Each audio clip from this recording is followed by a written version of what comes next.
भगवान परशुराम।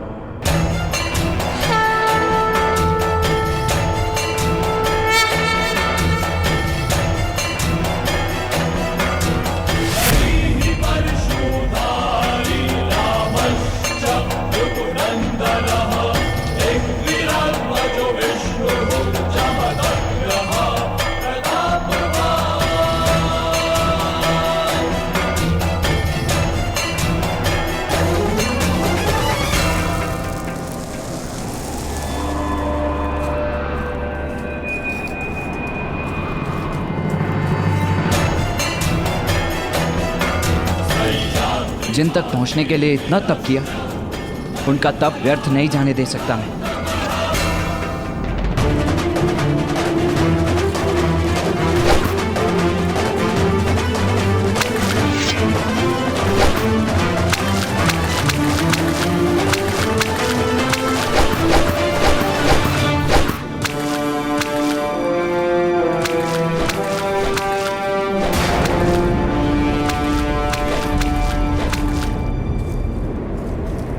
कौन है वो जिसने परशुराम की तपस्या भंग करने का दुस्साहस किया?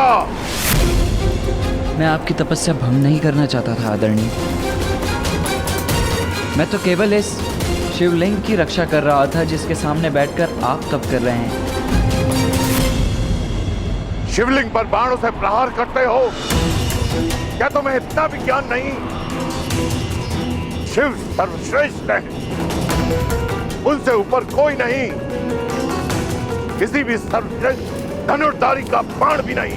महाप्रभु, ये शिवलिंग तो केवल मिट्टी की बनी आकृति मात्र है। श्रेष्ठ शिव नहीं, ये तो उसके साधक की आराधना है जो शिव को शिवत्व की शक्ति देती है। फिर भी यदि अनजाने में भूल हुई हो तो मैं क्षमा चाहता हूँ। वाचाल हो परंतु तर्क का ज्ञान रखते हो, ब्राह्मण हो।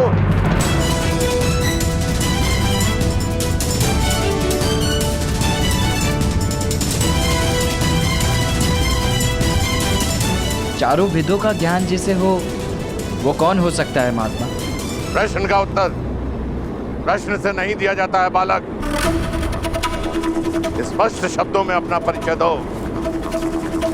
कौन हो तुम? कहां के ब्राह्मण हो? जब एक सूत को शस्त्र विद्या प्राप्त करने का अधिकार ही नहीं। यदि तुम परशुराम जी को पा सके तो तुम्हें शिक्षा नहीं देंगे, वो केवल ब्राह्मण को शिष्य बनाते हैं। मैं कर्ण हूं, हस्तिनापुर का ब्राह्मण। मैं आपसे धनुर्विद्या का ज्ञान लेना चाहता हूं गुरुदेव। इतना भी प्रयास करो बालक, सूखे कुएं से जल की प्राप्ति नहीं होती है। मैं अध्यापन के कार्य से मुक्त हो चुका हूं और अब मैं किसी को शिक्षा नहीं देता हूं। जाओ यहां से, जाओ। जानता हूं, कुएं और सागर में यही तो अंतर होता है। सागर कितना भी सिकुड़ जाए, उसमें इतना जल अवश्य होता है कि वो संसार की प्यास बुझा सके। और आप ज्ञान के सागर हैं गुरुदेव। तुम बार बार मुझे गुरुदेव के नाम से संबोधित क्यों कर रहे हो?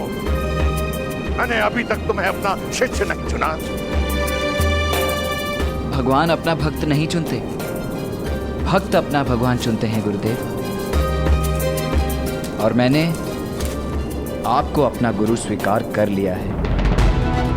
तुम्हारे तर्क मुझे प्रवृत्त नहीं कर सकते हैं कर्ण। परंतु क्यों?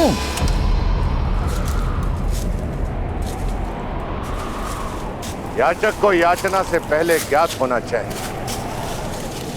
कि वो किसके समक्ष याचना कर रहा है। अब मैं एक साधनार्थ ब्राह्मण हूं जिसके पास देने के लिए कुछ भी नहीं है। जब शस्त्र उठाने थे उठा चुका। शस्त्र शास्त्र की विद्या जिसे देनी थी दे चुका। अब ना मुझ में किसी को सिखाने का धैर्य है और ना मुझसे किसी को सीखने की पात्रता। पात्रता तो केवल परीक्षा से सिद्ध होती है ना गुरुदेव। मुझे एक अवसर दीजिए, यदि मैं योग्य सिद्ध हुआ तो कदाचित आपको भी सिखाने का मन हो जाए। बाणों का छोटा सा माया जाल रचकर, कुछ तर्क देकर तुम्हें लगता है कि तुम मेरा शिष्य बनने योग्य हो? नहीं गुरुदेव, मैं ये नहीं कह रहा कि मैं योग्य हूं, किंतु आपसे एक निवेदन है। मुझे एक अवसर तो दीजिए अपनी योग्यता और अयोग्यता प्रकट करने के लिए।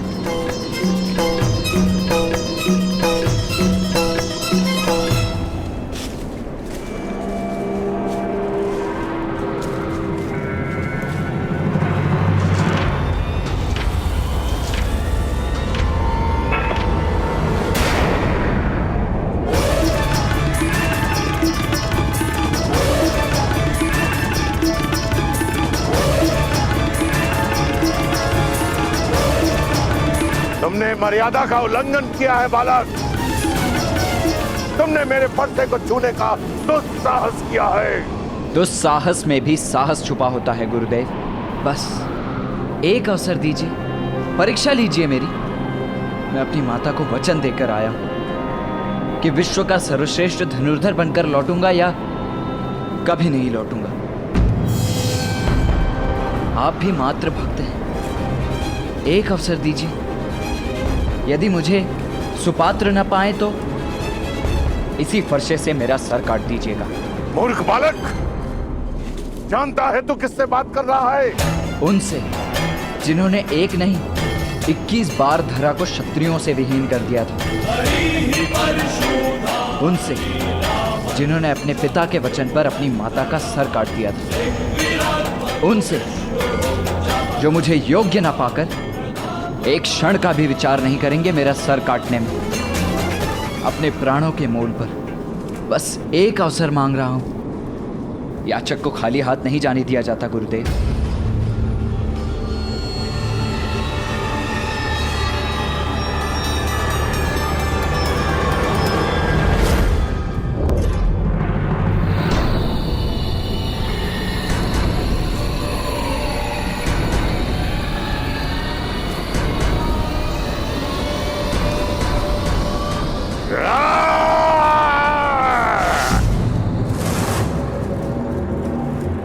तुम्हें मृत्यु का भय नहीं है।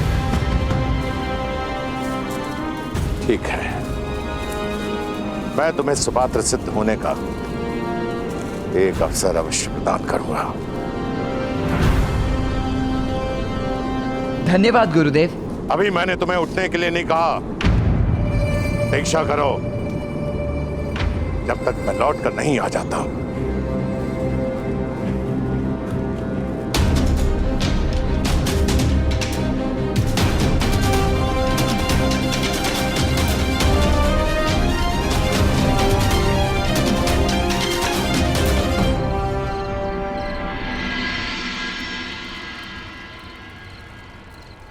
तो क्या अंधकार तुम्हारे प्रतिभा के लिए सीमा बनेगा अर्जुन?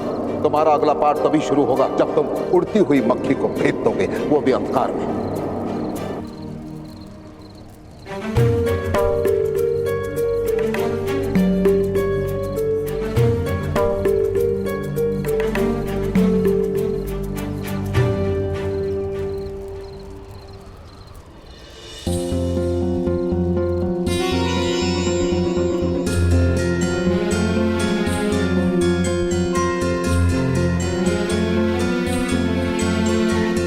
भ्राता भीम,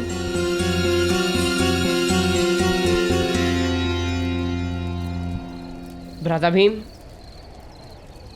आप अंधेरे में भोजन कैसे कर लेते हैं? भोजन के लिए आंखों की आवश्यकता ही क्या है अर्जुन? भोजन कहीं भी हो, मेरी घ्राणेंद्रियां उस सुगंध को पा ही लेती है। और एक बार खाना हाथ में आ गया तो भीम के मुख के अतिरिक्त और कहाँ जाएगा?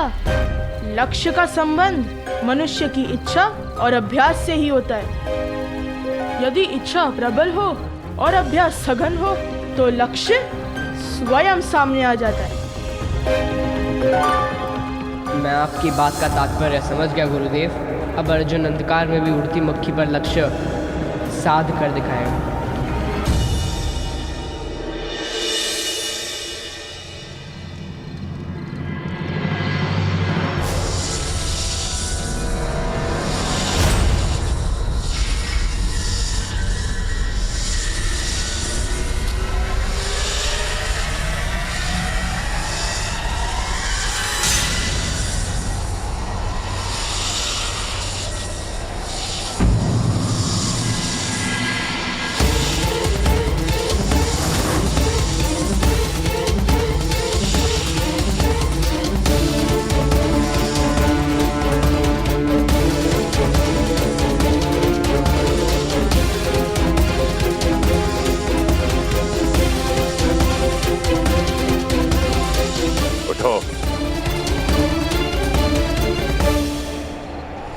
सर्प के इतने समीप आने पर भी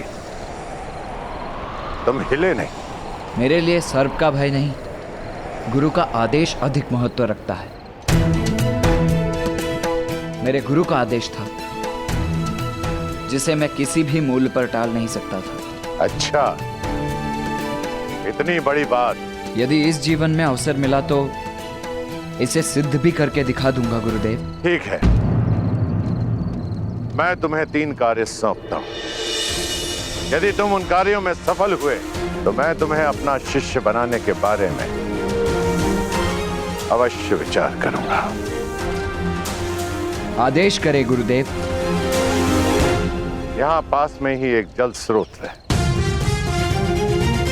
जहां से मैं अपने लिए संध्या के लिए जल लेकर आता हूं, परंतु कुछ समय से वो जल स्रोत अवांछनीय बाधाओं के कारण अविरोध हो चुका है।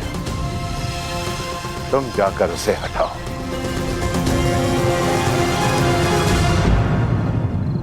अर्थात यदि एक बार सुनकर समझने की क्षमता नहीं है तो श्रेष्ठ धनुर्धर बनने का प्रयास करके तुम अपना और मेरा दोनों का समय नष्ट कर रहे हो बालक। आदेश का पालन होगा गुरुदेव। 3 बातों का स्मरण रखना। कई बार कुछ नकारात्मक शक्तियां मेरे तप में भंग डालने का प्रयास करती हैं, तब तक जब तक कि मैं उन्हें समाप्त नहीं कर देता हूं। दूसरी बात, जल स्रोत का अविरोध हटाने के लिए तुम धनुर्विद्या का उपयोग नहीं करोगे। तीसरी और अंतिम बात, सूर्यास्त तक जल स्रोत का अविरोध हटाने में यदि तुम असमर्थ रहे तो घर लौट जाना। ब्रह्म हत्या का पाप मैं अपने सर नहीं लेना चाहूंगा।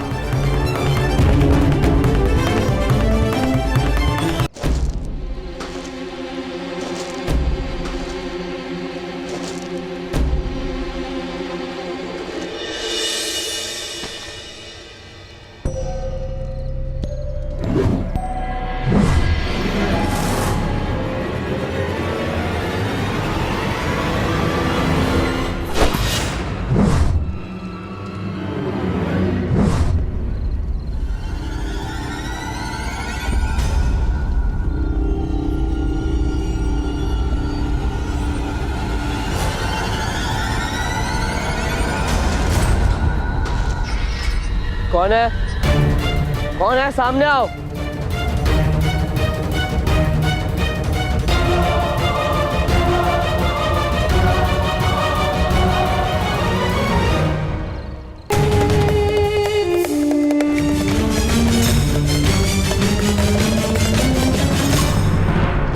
ठहरो।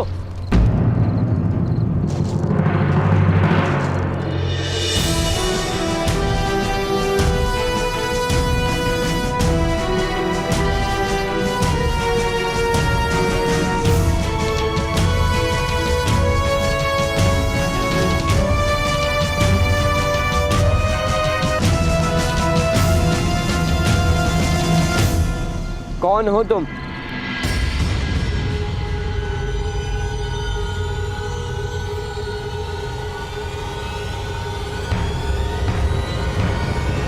परिचय दो अपना।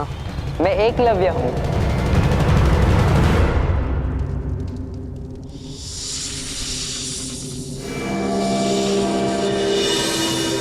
कौन है वहां?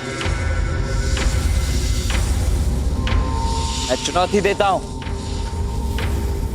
सामने आओ। मैं तुम्हें युद्ध की चुनौती देता हूं।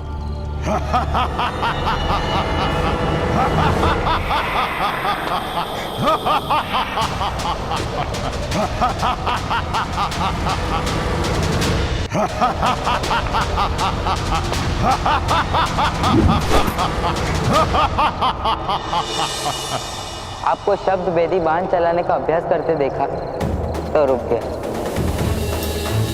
कठिन कार्य है, समय लगता है, परंतु सीख जाओगे जैसे मैं सीख गया। असफलता से भयभीत मत होना। तुम शब्द भेदी बाण चलाना जानते हो? किसने सिखाया तुम्हें? किसी ने नहीं, स्वयं अभ्यास से सीखा है, गुरु की प्रेरणा से सीखा है। अपने गुरु के विषय में बताओ। आचार्य द्रोण मेरे गुरुदेव।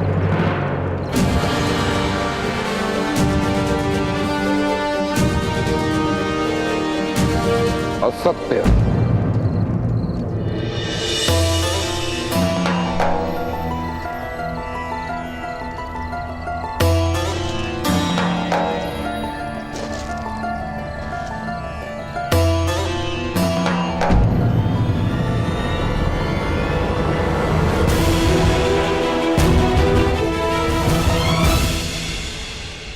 तुम मेरे शिष्य नहीं हो सकते, परंतु आप मेरे गुरुदेव हो। मैंने आपको अपने शिष्य को सिखाते देखा है। देख देख कर मैं भी सीख गया।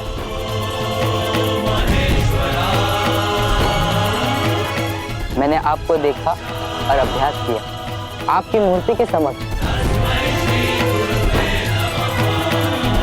आप मेरे मानद गुरु हैं आचार्य। मुझे विश्वास नहीं होता। अपनी बात सिद्ध करो, प्रमाण दो कि तुम शब्द भेदी विद्या जानते हो।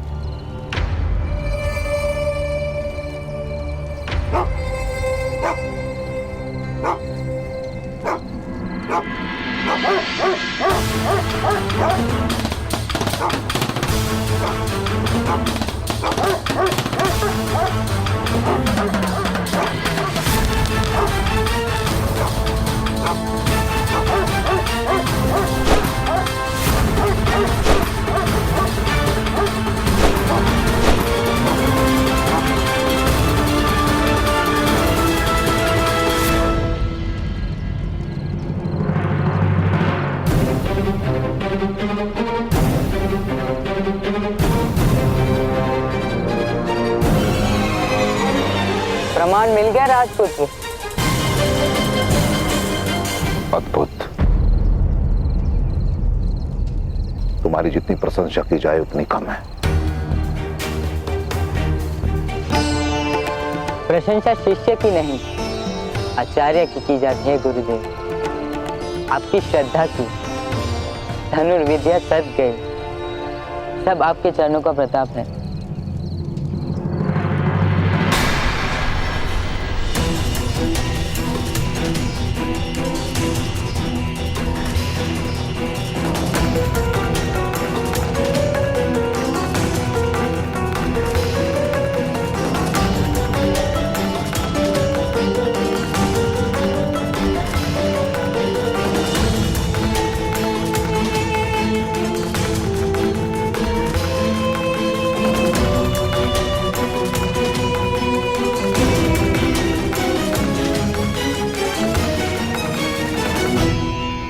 सूर्योदय होने वाला अर्जुन, जाओ विश्राम करो।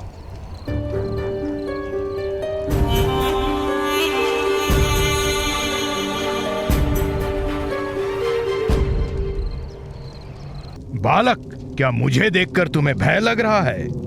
मुझे मृत्यु का भय नहीं, भय केवल इतना है कि गुरु की अपेक्षा पर असफल ना हो जाऊं। तुम्हें अपनी मृत्यु का भय नहीं है कर्ण, पर देखना यह है कि अपनों की मृत्यु के भय से अछूते हो या नहीं?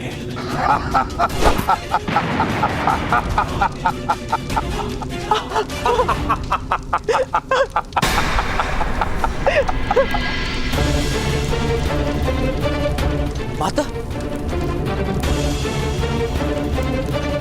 अब क्या करोगे कर्ण? माता! करो, प्रहार करो। क्यों रुक गए हो? अब केवल तुम्हारे पास एक ही मार्ग है।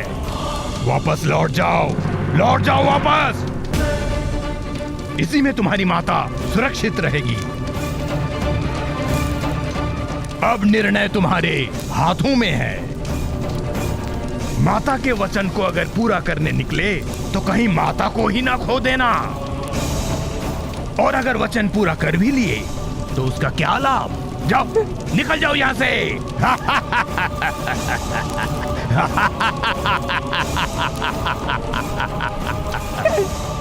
मेरे प्राणों की रक्षा करो। जैसे कह रहे वैसे करो कर्ण। घर लौट जाओ कर्ण, घर लौट जाओ।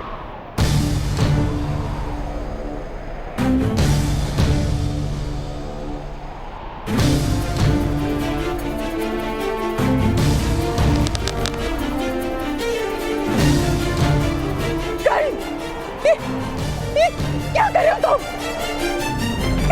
ये मार डालेगा मुझे।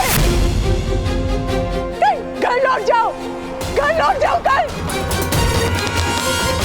नहीं, नहीं।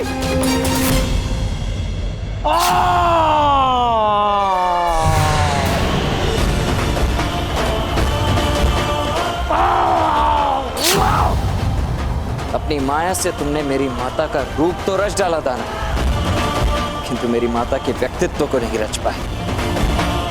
राधे की माता के प्राण यदि संकट में भी हों तब भी वो भले अपने प्राण दे दे, किंतु कभी मुझे अपने लक्ष्य से पीछे हटने को नहीं कहेगी।